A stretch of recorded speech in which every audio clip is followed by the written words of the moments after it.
Covid के समय जब मजदूर शहर छोड़कर गांव की तरफ गए तो जिस स्कीम ने उनका हाथ थामा वो स्कीम थी मनरेगा, यानी Mahatma Gandhi national rural employment guarantee act. पर अब सरकार ने स्कीम को ही पूरी तरह से बदल के रख दिया है। सिर्फ इसका नाम ही नहीं बदला है बल्कि इसके कई प्रोविजंस भी बदल दिए गए हैं। मनरेगा को लेकर क्या है ये नया अपडेट, आइए जानने की कोशिश करते हैं इस वीडियो में। नमस्कार, मेरा नाम है गुंजन मित्तल और आप देख रहे हैं मनी 9।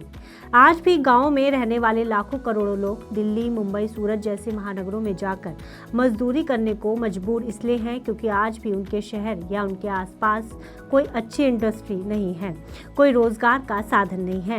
इसी परेशानी को देखते हुए 2005 में सरकार मनरेगा जैसी स्कीम लेकर आई, जिसके तहत सरकार को हर परिवार को 100 दिन के रोजगार की गारंटी देनी जरूरी है। इसे संसद में 2005 में पास किया गया और इसे अप्रैल 2008 तक पूरे देश में लागू कर दिया गया।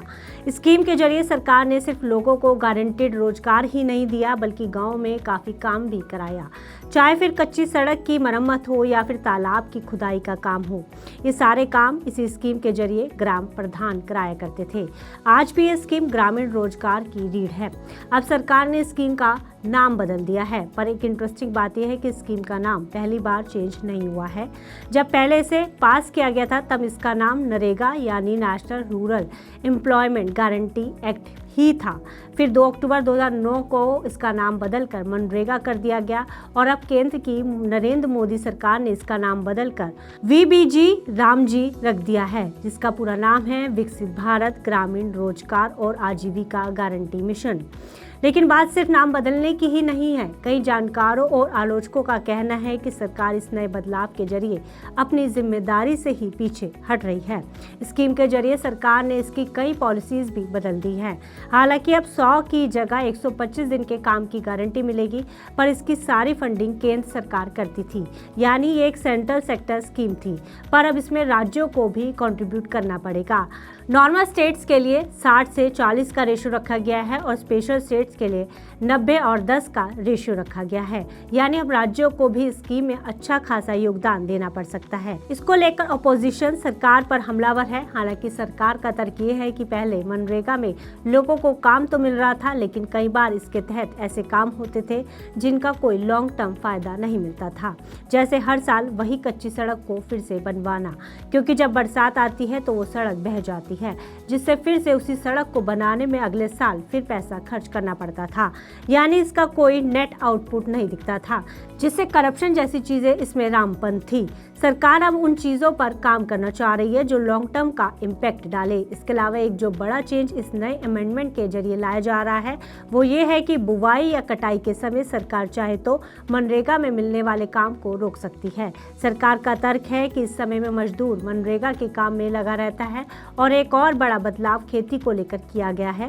पहले कई बार ऐसा होता था कि बुवाई या कटाई के समय लोग नहीं मिलते थे, जिससे काम डिले होता था। इस पर कई एक्सपर्ट्स का कहना है कि इस सेफ्टी नेट के ना होने से खेतीहर मजदूरों को औने पौने दामों पर ही काम करने पर मजबूर किया जा सकेगा।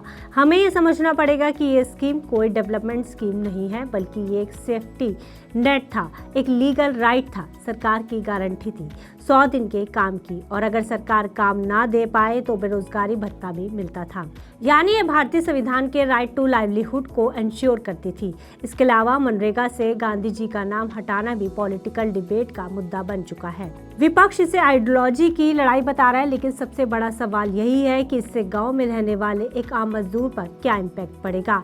क्या इससे जो एक रोजगार की गारंटी थी और जो मनरेगा का एक सेफ्टी नेट था, कहीं इस नए बदलावों से छिन तो नहीं जाएगा?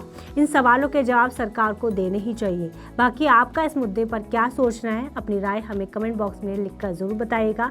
साथ ही ऐसी और पर्सनल फाइनेंस, गवर्नमेंट पॉलिसीज और बिजनेस से जुड़ी खबरों के लिए आप देखते रहिए मनी 9। ग्लोबल संकेतों के दम पर कैसे खुलेंगे हमारे बाजार?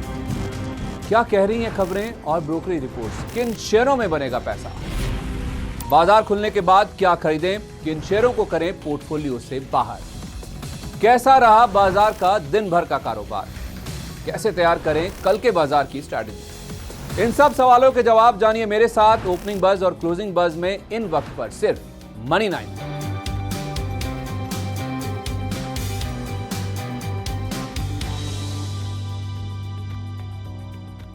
मनी 9 लाया है membership programme money 9 prime.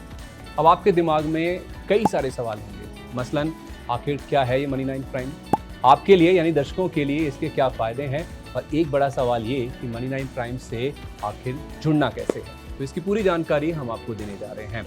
Money 9 prime में 3 प्लान होंगे, इकोनॉमी, स्टैंडर्ड और वीआईपी। तो फटाफट ज्वाइन कीजिए YouTube पर मनी 9 प्राइम। ज्वाइन करने के लिए मनी 9 के YouTube पेज पर जाइए, होम पेज पर मिलेगा ज्वाइन बटन, इसे क्लिक करें, अपनी पसंद का प्लान चुनें और बस हो गया, अब आप रहेंगे सबसे आगे।